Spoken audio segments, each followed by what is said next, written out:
Welcome to the Courage Checklist. I'm your host, Jennifer Chambers. Courage. We all want it. What are the things in our lives that we need courage to tackle? How do you find the guts to get the glory? How do you do the things you've always really wanted to do or be? You make the list. You check it off. It sounds simple, but actually doing the hard stuff, the soul-deep stuff, it's not always easy. Find inspiration, ideas, and companions here who also keep trying no matter what. Let's talk about what's on our lists, from giant dream to tiny wish. We share stories of triumph, struggle, joy, and yes, failure, but we keep going together. What's on your list?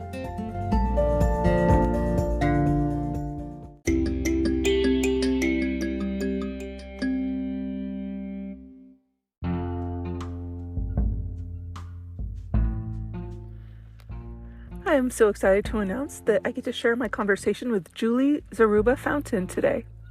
She is a facilitator, a coach, and the founder of Empower Possible. I hope that you enjoy this conversation as much as I did. I learned a lot from Julie, and there's some great tips and tricks in here, and I encourage you to look her up on her various social media platforms, as well as empowerpossible.com.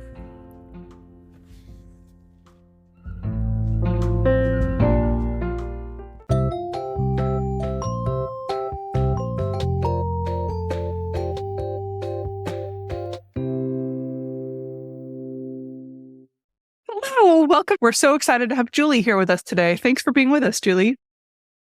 Thanks for having me. I'm excited to be here.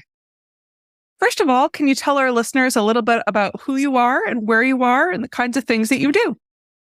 Absolutely. So hello, everyone. My name is Julie Zaruba Fountaine, and I am a well-being specialist that's based in Duluth, Minnesota in the United States. And I specialize in health promotion and change management. So I have an educational background, an MBA in change and leadership, and then a master's degree in health, nutrition, and exercise science.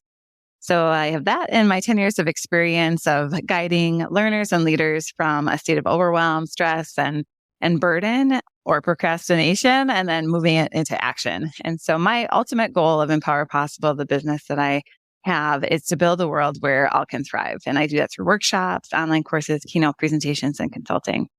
And then when I'm not facilitating and consulting, I mentioned I live in Duluth, Minnesota, which is an outdoor city.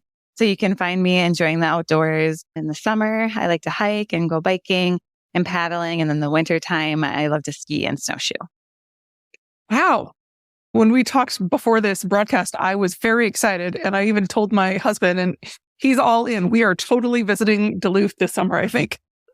Oh, please do. Please do. It's a great city. We have a lot to offer. I mentioned the outdoor activities, but if it's not nice outside, we've got a wonderful aquarium and science museum and marine museum. So yes, please do visit. Oh, well, it seems like a wonderful place in the world, and it's neat. I haven't spent a lot of time there, so it's fun for me to hear about that perspective. So what's one of your favorite things about the work you do with empowering other people? One of the favorite things that I like about the work that I do is really to see that moment when people are starting to really flourish, and that there's that light bulb moment where they're starting to understand the meaning and purpose behind what they do and how they do it, and seeing people really enjoy, sometimes for the first time, their work. And I talk a lot about happiness, and I talk a lot about well-being, and under that foundation of happiness and well-being is really about purpose and meaning. And that's why I'm excited. I'm excited to be here today, because underlying purpose and meaning is courage. You have to have the courage to really look at yourself and release those expectations that the world has for you in order to thrive. And sometimes that might mean having the courage to say no. That might mean having the courage to tell someone, that's your goal for me. That's not my goal for me. And that doesn't fit into my values. And when people build up that strength, build up that courage, and are living into their full potential, that is so encouraging to me. And it's really exciting to help be a guide to that point. Oh my gosh, such important work. Yeah. What are some of your tools that you use to help other people access their courage? The first thing that we really do, I mentioned meaning and purpose. And with Empower Possible, we have something that I call the 3 empowerments. And that's something that is based off of my experience in working in well-being for over a decade, and then in my education. And the 3 empowerments are self, social, and systems. So it all starts with the self when we're thinking about building up our courage and strength. It's a variety of assessments. If I'm working with a team, it might be we all in the team take a certain assessment, whatever assessment seems most appropriate for that team. There's a lot of them out there. And then we compare scores. If I'm working with an individual, we go through the individual scores. An organization, there's organizational assessments that I use. So it's all to create that baseline of understanding of how we operate, how our team operates, or how our organizations operate.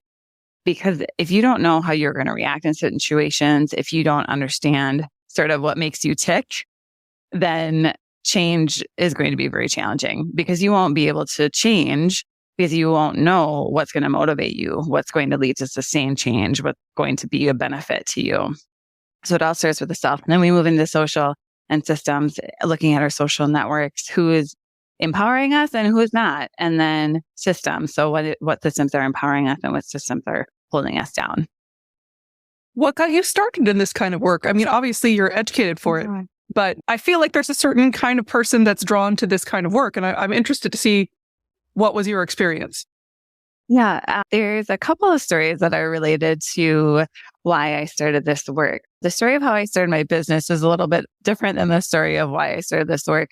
When I was in college, I originally picked my school because it had a physical therapy program. I thought I was going to be a physical therapist. Turns out I shadowed a couple of physical therapists and didn't think it was the right fit for me. And then I was at the school, invested. I played tennis for that school. So I needed to find a different degree because therapy wasn't going to be the direction I was in. And then I landed on exercise science. And it was through that program that I really learned about the physiology of the body. And that was really exciting to me, and what we can do to live a healthy life. And then my second year of college, a presenter came to the university and started talking about blue zones. It was Daniel Buettner. And blue zones are areas of the world where people live to be over 100 years old in greater amounts than the rest of the world. Mm-hmm. And they do that because they have a more holistic approach to health and well-being. And hearing that presentation was the first time I realized I can get paid to do this. Like, that is pretty amazing. I had no idea that this world existed. And went on to grad school after college, worked in corporate wellness.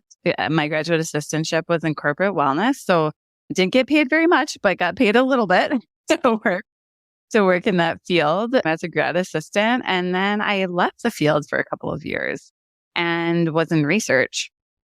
And it was during that time that I was in research that I wrote a grant to bring worksite wellness to my department, because I missed it so much. And I saw the need for it in our department. And I got that grant and I started implementing a worksite wellness program within our department. And I thought I should get a job in this so I can just do this full time. So that's what I did. I love it. I mean, everyone always talks about doing the things you love for your job, and not everybody could manage that. So congratulations. Right. And I had to start out part-time. So I worked part-time, and I was in a fortunate situation where I was able to do that.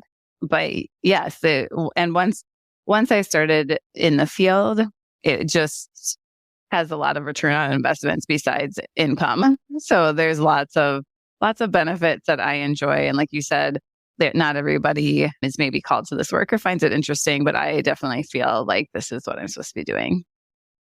Well, and I think one of the really interesting things when I imagine a person who does that kind of work, you have to know yourself first, and you have to be courageous in your own self-value before you start teaching that to people. Absolutely. And the work that I do requires a lot of vulnerability from teams, organizations. And in order to create that safe space, I'm not disclosing, everything to everyone, but I have to be vulnerable on some level. And so I have to be confident in and of myself to be able to share that, to be able to know when it's appropriate, to be able to know where I need to set up boundaries and when I don't. And in order to do that, there has been, yes, decades of work behind the scenes in order to show up today of who I am. Is there a particular story that comes to mind about being courageous in your own life? Absolutely. Walking away from a job in an organization that I spent a decade at was professionally, one of the most courageous things that I did. And for myself, I could choose to shrink myself down, just go with the flow, pretend everything is okay. Or I could say, I'm not happy with this environment. I'm not happy with the direction of this organization, and I'm not going to be treated the way that I am currently being treated. And I need to leave. I'm not going to hide in the shadows anymore. And I need to go where I can make the impact that I know I can make. And I'm very happy to say that it was worth the courage that it took to do that. Oh my gosh, advocating for yourself is one of the most terrifying things. But like you say, it's an incredible return. Yes, absolutely. Because it builds on each other. Like there are confrontations in life that you're going to have. You mentioned you have a husband. That's, in the healthiest relationships, there's going to be conflict. Like conflict is healthy. And in work relationships, conflict is healthy. And if you consistently are not standing up for what you believe in the direction you are, that's taking away your unique contribution, and that doesn't help anybody, and it certainly hurts yourself. Oh my gosh, yes. Are there any resources like books or podcasts or anything that you recommend to people to help them empower themselves? Absolutely. And I stand behind everything that I say. So I would recommend going to my own website. I have empowerpossible.com. And there's free resources on there. There's my Regenerate Your World newsletter. That's a free newsletter that I send out that has tips just like the ones we've been talking about today. I also am informed, and I love podcasts. So listening to your podcast, I'd say keep listening to your podcast for different stories and resources. And then also the work of Brene Brown has been really informative in my work. Brene Brown is a researcher. She studies shame and vulnerability. You're nodding your head, so I think you're familiar. She's got a lot of really free resources. She also has her Dare to Lead program. And then for self-compassion, we talked about self-awareness. And part of that, sometimes for those of us that can be kind of hard on ourselves, sometimes self-compassion is really important.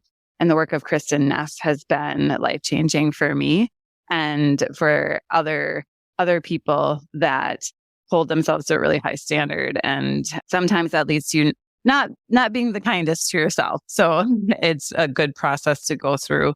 And I'm also a very big fan of therapy, mental health therapy, finding a therapist to work with if there are things that maybe you just need some help getting through in moments of time to get through some tough times. So that I have a background in exercise physiology. So just like I work out my body by hiking and biking and doing all the wonderful things, I have to work out my mind too. And that's really important in having that total well-being. Completely agree. And I have to say there's times in my life that therapy has been so incredibly useful, and times when I can step away and I don't feel like I need it and learn the tools that I needed for the moment. But the ability to go back and talk about being vulnerable, but in a safe space, and so helpful. I like it that you have a newsletter that you reach out to people with. I think that's a great idea. And it's been talk about vulnerability. So I have, I don't consider writing a strength of mine, even though I've been told I'm a good writer, but I don't consider it a strength of mine. I have a sister one of my sisters is an English teacher and writer. And I've always thought, she's the writer in the family. My dad used to write poems. I thought he's the writer of the family, and it wasn't something I identified with. But I have to say now that I've gotten into it, I really enjoy it. And that was a very pleasant surprise. I love that. I'm all for people. I think that writing is an incredible form of just being able to express yourself in a completely different way. Even if you're doing it just for yourself, as far as a journal. It's easy to kind of quantify the way that you're thinking on paper, for me anyway. Right. And I never liked journaling. And I would always say, giving talks, I said, journaling doesn't really work for me, but I know it's really, really helpful for other people. And so it's always been difficult for me to keep a journal. That's why I thought writing a newsletter might be challenging, because my journal entries are about a sentence long, and it's typically a quote that I liked throughout the day. It's not all that, I don't have a lot to say. But it did turn out, I believe in trying different things and just seeing what works. And I'm happy I did. I'm happy I tried that. Oh, that's cool. I have to confess, I'm not like a regular journaler. I did. And I just got done with doing a series about the artist's way. And I'll do like 12-week periods where, when I'm motivated by that, I'll do my morning pages for 12 weeks, and then I'll stop for a while and then I'll go back.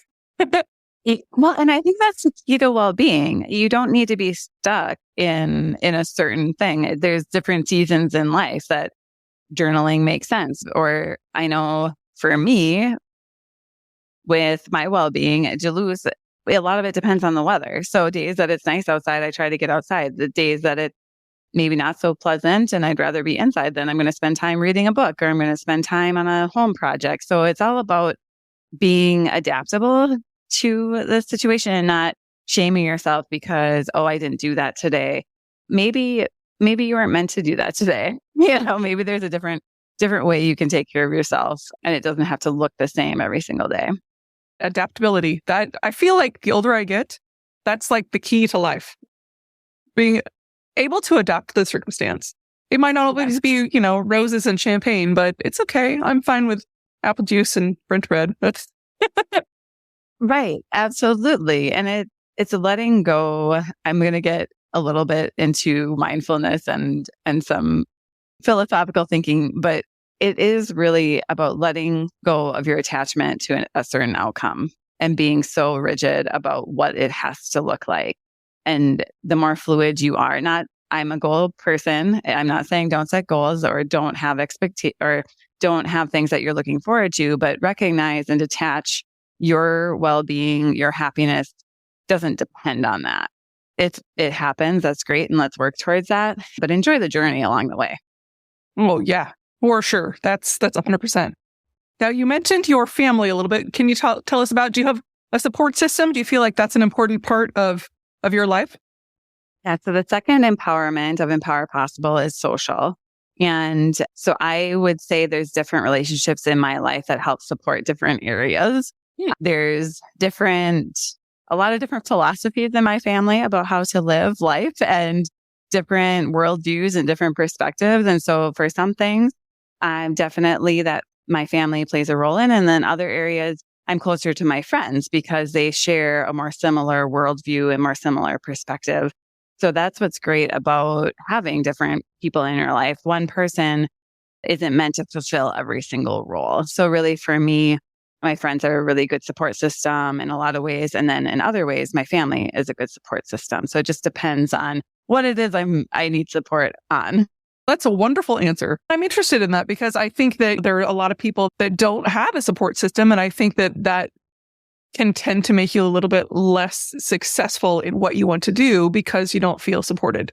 So I'm glad to hear it.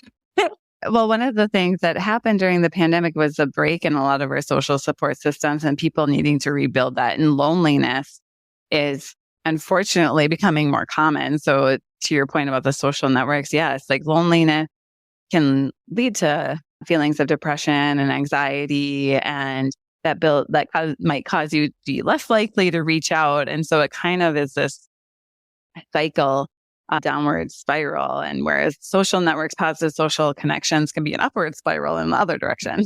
Mm-hmm. Now, I always like to ask people if they feel like they're a particular style of learner. Are you like a visual or an auditory, or are you a learner by doing? I think that's really interesting to find out. So it's kind of both for me. I first like to read things and then I like to see it. So I don't think in pictures. Like if people say cat, you might think of like an orange tabby cat, like Garfield. For me, when you say cat, I think of the word cat. Like I see cat, the word. So visual things like making visual graphics, doing social media, things like that, it takes a little bit of effort for me because I'm just not geared that way. But if I see something in words, typically that's good. And then the video can supplement that. But I like to see it, then hear it, then watch it if I had a preference. Oh, I kind of have to read it and then do it. So I've heard a lot of people say that they're strictly visual. My best friend is like super, super visual about stuff, and I'm not. So I think that's fascinating. I have a team member of mine that she's that way. She's very, very visual too. And so I'm with my spreadsheet, making a spreadsheet, and she's with her diagram, making a diagram. And then we come together and it balances it out. So it's great. Sounds like it works perfectly. I think so. So do you have any projects coming up? You mentioned your talks. Do you have anything in particular coming up? Yes, I do have. I'm working on a transitions course. So I kind of mentioned my organization. One of the organizations that I worked for went through a difficult period of transition there. So taking the lessons that I learned from that, along with theories and frameworks of change, and developing an online course. So that will be a new online course and workshop. And I don't have a specific date on that launch date yet. And I also have a course about building strengths that's going to be coming out in August. So if you sign up for the newsletter, everything will be in the newsletter. So you can get updates on that information too. Ooh, I love it. Now tell everybody where they can find you and where they can find your newsletter to sign up. Go to empowerpossible.com and then let's connect, and you can sign up for the newsletter and resources.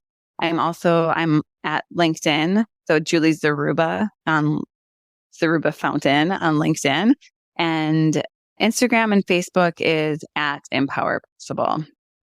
Well, thank you so much. It's been such a pleasure talking to you today.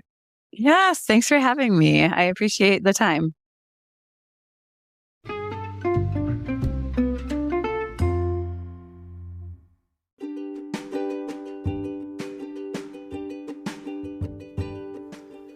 I love talking with Julie. It was so much fun. I wanted to go over the things that I learned from Julie. We talked about it at the beginning of the episode. But the first one was how the key to life is adaptability. I think that's so important. And how important it is to not shame yourself. I loved how she talked about how seeking out help and therapy, things like that, really, really can change your life. And how letting go of attachments can be so important. I also wanted to actually name a couple of the books we were talking about. She was mentioning how much she enjoyed the works of Brene Brown. And so I went out and I'm starting to read Daring Greatly and The Gifts of Imperfection. Brene Brown is someone that I have read before, but not for a while. So I think I'm ready for that kind of insight in my life. I don't know about you. And also the works of Kristin Neff. Fierce Self-Compassion sounds like an incredible, incredible title. So that's the one I'm going to start with. Remember, you can follow Julie at Empower Possible. And I very much encourage you to do that. Thanks so much for listening, and have a great week.